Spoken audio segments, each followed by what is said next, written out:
siang.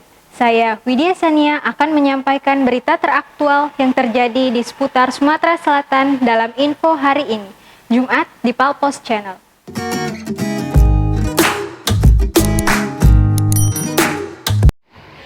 Pasangan suami istri warga Jalan Sriwijaya Raya, Kecamatan Kertapati, Palembang, diamankan anggota Subdit 1 Indaksi di Treskrimsus Polda Sumsel atas dugaan mengedarkan kosmetik ilegal.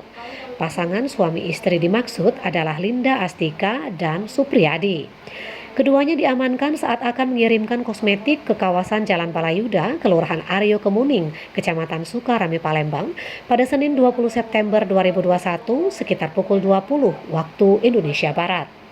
Direktur Reskrimsus Polda Sumsel, Kombes Pol Barli Ramadhani, melalui Wakil Direktur AKBP Ferry Harahap mengatakan terungkapnya kasus tersebut lantaran kedua pelaku terpancing saat anggotanya berpura-pura menjadi konsumen untuk membeli kosmetik ilegal. Sementara Linda mengaku barang ilegal tersebut dijualnya melalui Facebook dan berlanjut ke pesan WhatsApp. Linda mengaku tidak tahu asal barang tersebut, dirinya hanya membeli secara online. Fahmi Ramadan melaporkan dari Mapolda Sumsel untuk Anda.